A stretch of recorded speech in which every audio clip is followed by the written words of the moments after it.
to Angola, where he will celebrate the transformation of the U.S. Angola relationship, recognize Angola's role as a strategic partner and regional leader, and meet with President Lorenzo about ways to increase our collaboration on security, health, and economic partnerships.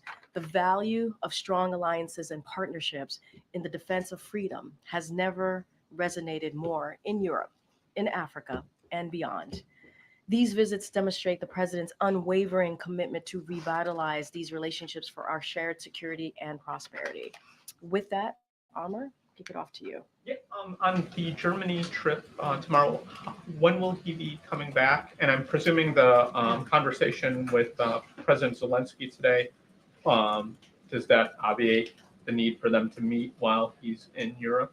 Well, that they're not going to have an opportunity to meet while he is in Europe, and this is one of the reasons the president is calling him ahead of time.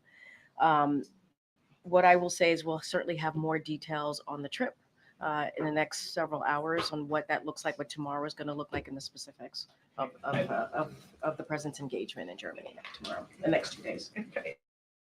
Ask with concerns of the Secret Service being so stretched right now and various security needs with the 2 assassination attempts, has the president considered maybe putting this trip off until after Election Day, or perhaps even dialing back some of the Delaware travel, just to help lighten the load on the Secret Service? So what I will say this, I'm not going to get into the specifics of the Secret Service and how it does its business in protecting obviously the principles. That's not something for me to speak to from here. What I will say is that the president believes that this is felt very strongly about this trip, about one of our partners, allies, that has been steadfast, certainly in partnership as it relates to Ukraine's defense. And the president really wanted to make sure to go to Germany to thank Chancellor Scholz directly. And so that was one of the reasons to do that trip. I'm not going to get into specifics of Secret Service and how they move forward and how they go about protecting the principles. That's not something that I'm going to speak from here. Just one last one. Sure. President Biden yesterday spoke of Harris cutting her own path as president if she's elected. Does he feel he's held her back? No, not at all. Look, the president has always been, I'm going to be, not going to speak to politics from here, but what I can say more broadly is that every president has the opportunity to cut their own path. And the president has been really clear about passing the torch and seeing Vice President Harris as a leader from day one, on day one.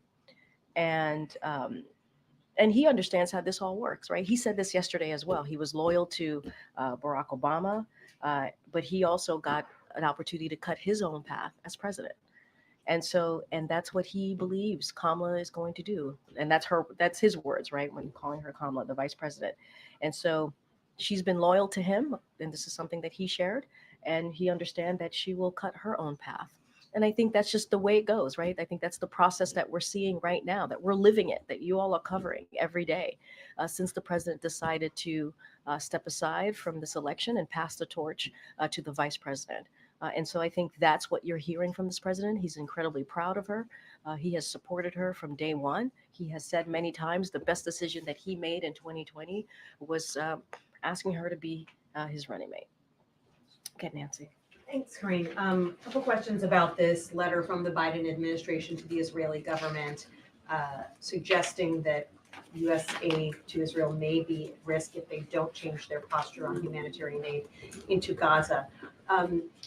Is there anything that we should know about the timing of this letter? Yeah. So look, I'm going to take a step back just for a second because, and I know my colleagues over at National Security Council spoke to this, if not yesterday, certainly over the past couple of days. And look, the administration did something similar back in April, and that was received. That letter that we did back in April was received with a constructive response from the Israelis, and so this is very similar. what we have seen, the trigger, the reason why we're doing this is we have seen a decrease in aid, in very important critical aid into Gaza. And so we sent out the letter from obviously the Department of Defense and also the State Department that went to both secretaries' counterparts. And so we're having those discussions. I would speak to them. I would speak to the DOD and State Department on their timing, but it is certainly connected to what we have seen, which is a decrease of humanitarian aid in Gaza. And so we wanted to address that with Israel. Have you gotten any response from the Israeli government to this letter or any sign that they are taking it seriously? So I don't have anything right now to preview or to announce or to lay out for you at this time. What I can say is the last time we did this back in April, we did see a constructive response. And so that's what we want to see this time around. Is the administration really willing to halt military aid to Israel if you don't see a significant improvement in humanitarian aid flowing to Gaza? I'm not going to get into hypotheticals from here. Like I said, we did it back in April. This sent a letter, very similar, a letter from both the State Department and the Department of Defense. We got a constructive response. That's what we're hoping to see. We wanted to address this. This is connected to a decrease of humanitarian assistance, aid that is very, very much needed in Gaza, as you all know. And so that's what this is we've done this before. It's worked. And so we're doing this again. And so we want to see a constructive response. Just one follow-up there. Yeah. If the Israelis have 30 days to sort of make changes, a 30-day deadline, that's after the election. Doesn't that take some of the bite out of this ultimatum? I'm not gonna get into a timeline from here. I'm not going to get into those types of specifics. I would refer you to the State Department and Department of Defense. I think what's important here is to not forget we've done this before back in April. We've seen a decrease of aid, and we certainly want to make sure that is addressed. That is why the letter went out. That's why we're having those conversations with the Israelis. And so I'm going to leave it there. Yesterday, former President Trump seemed to leave open the possibility that he has in fact talked to Vladimir Putin since leaving office. What does the White House make of that? I'm not going to get into specifics about conversations with world leaders from here. I'm not going to get into those specifics from here at Does all. the White House have any evidence that could be true? I don't. I think I've answered this question before. We don't have anything to confirm that specific statement from the former president. I just don't have anything else to add. I guess Sure. domestically, President Obama seemed to indicate that he was worried some voters might be trying to make excuses for not voting for a woman. I've heard that myself from a lot of voters out on the campaign trail. I understand you can't talk about politics in the campaign, but have you seen moments, or do you believe that this has been a unique challenge for Vice President Harris in her role as Vice President? I mean, look, here's the thing. Here's what I can't say. Both this president and this vice president are very much proud of what they have been able to deliver for the Black community and many other communities. Historic results. Obviously, there's always more work to be done. And that's something that we say, whether it's about the economy, whether it's about healthcare, there's always more work to be done. But we're proud of what we have been able to see when we think about record wealth, including obviously record wealth, employment, small businesses. We've seen a boost in small business applications within the Black community and just more broadly, not just the Black community. And so we understand there's more work to be done. We're certainly going to continue to do that work. And that's what I can speak to. And that is something that I know both this president and the vice president are very proud of doing. Do you think she's had to overcome sexism as the first female vice president?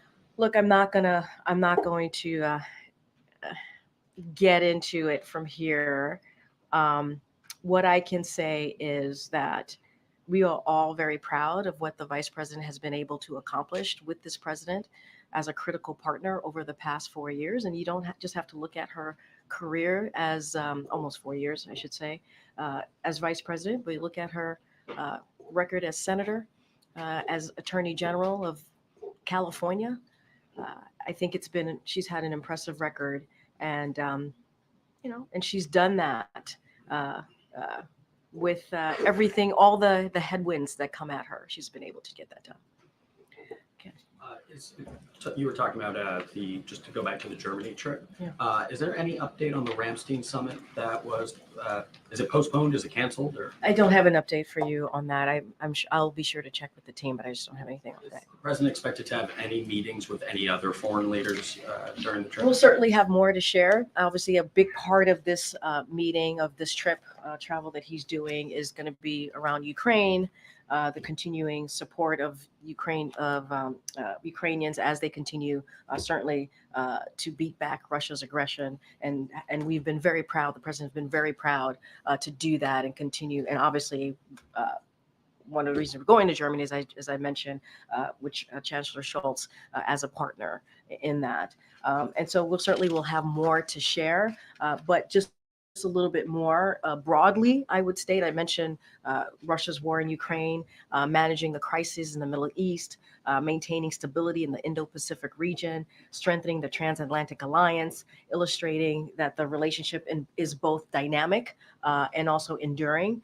And so I think that's important to note. And the president, as I stated at the top, he wanted to make this trip. This is a trip that he wanted to do to thank the chancellor for his support.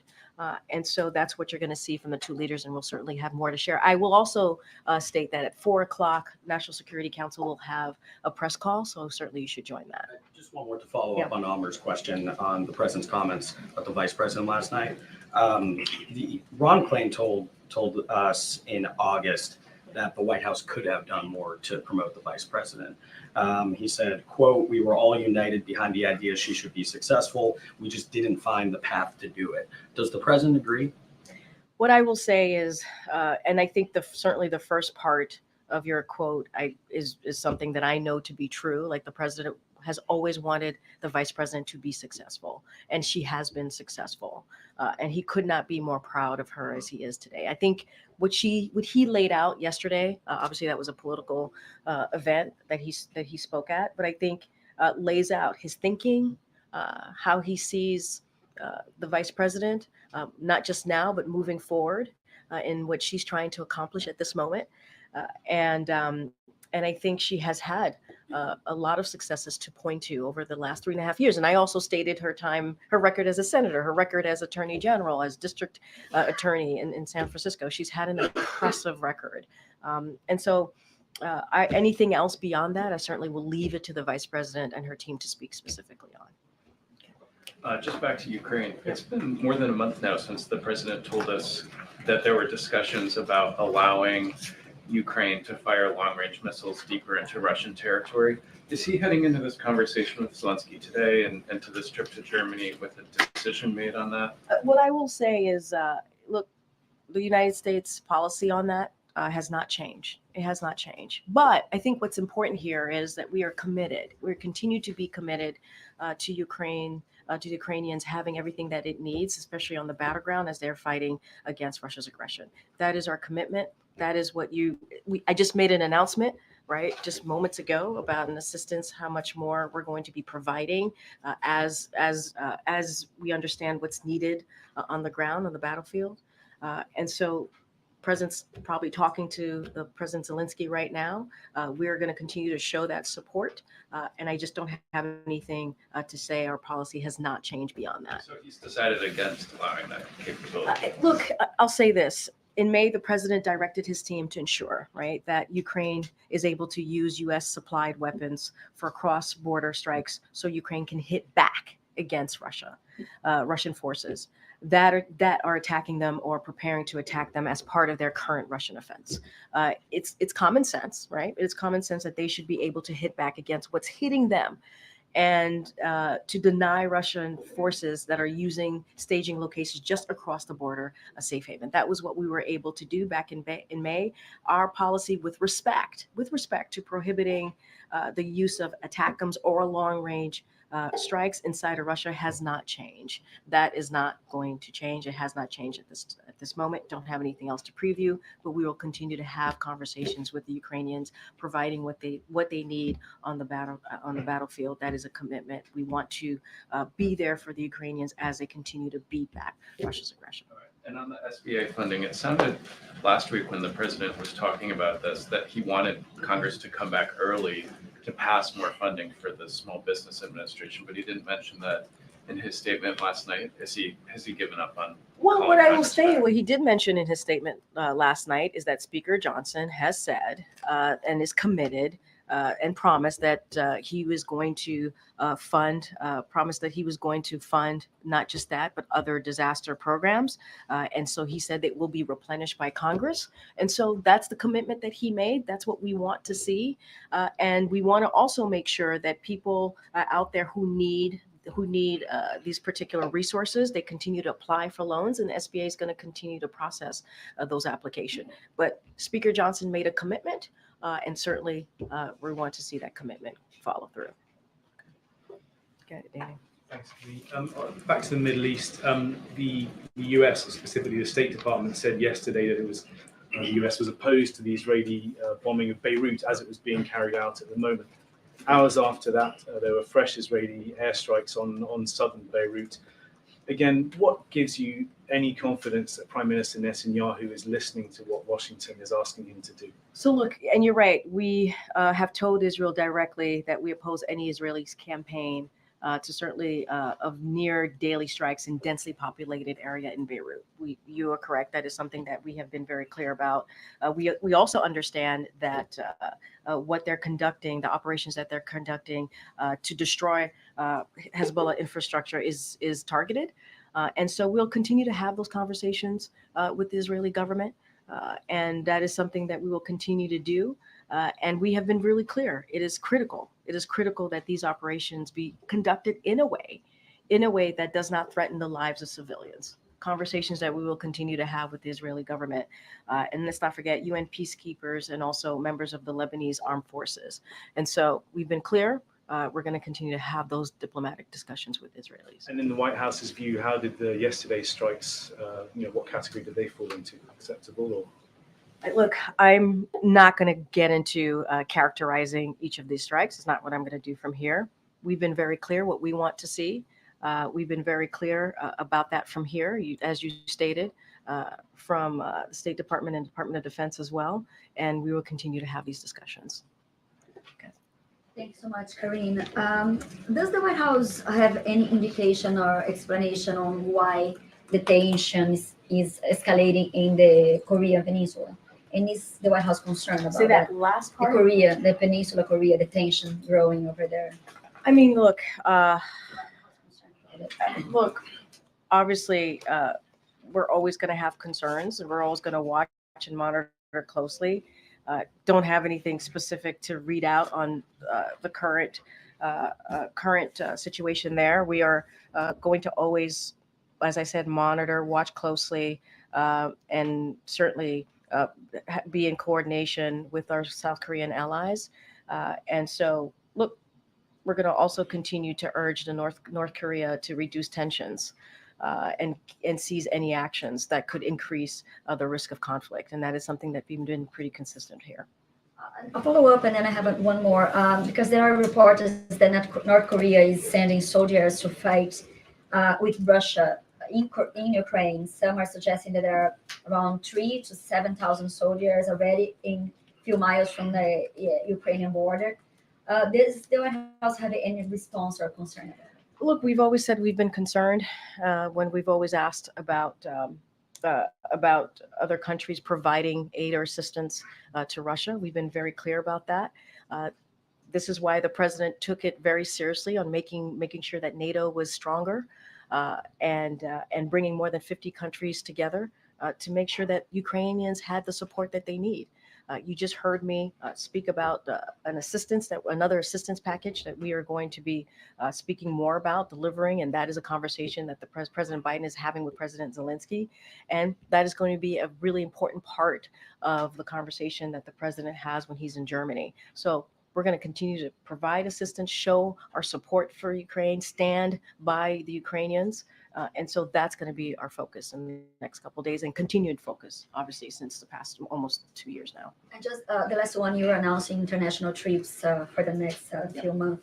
Is President Biden going to Brazil for the G20? And does the White House believe that Vladimir Putin should be arrested if he goes to Brazil? I don't have anything to share on either of those questions that you asked me. Okay, Jared. On the call with Zelensky, I know earlier today, Zelensky made public parts of that victory plan. I assume he'd already shared it with President Biden, but one of those elements is an immediate invitation to NATO. Does the White House, the president, have a response to that proposal? Look, what I will say, and I've been very clear about this. Look, we're going to let the Ukrainians speak to their victory plan. That's their plan. We'll let them speak to it. What we're going to continue to do is show our support for the Ukrainians on the battlefield as they have continued to beat back Russia's aggression. I don't have anything else to share beyond that, but we'll let them speak to their plan directly. Excuse me. Thanks, Karine. Yesterday, President Biden talked about Trump's rally in which he stood up on the stage and listened to various musical tunes and said the former president has, quote, snapped and become unhinged. Can you elaborate what he's concerned about there? Does he have concerns that Trump lacks the mental fitness to be able to go back into the White House? I don't have anything to add. I think the president was very clear on what he felt and saw and was sharing with all of you. I don't think there's anything more to add. Does he have concerns about the former president's mental I don't fitness? have anything else to add. I think the president speaks loud and clear and directly for himself. And so I'd let his words stand. Senator Rick Scott and Senator Rubio have proposed $20 billion to replenish the disaster relief fund. Has the president seen that proposal? Would he sign it if it did pass? So look, as you know, when we tried to do originally the CR, we had a robust component in that CR to make sure that the disaster relief fund was replenished. That didn't go through. We were disappointed by that, obviously, and so what we want to see, I'm not going to put a number to it. That is something that's going to be worked out.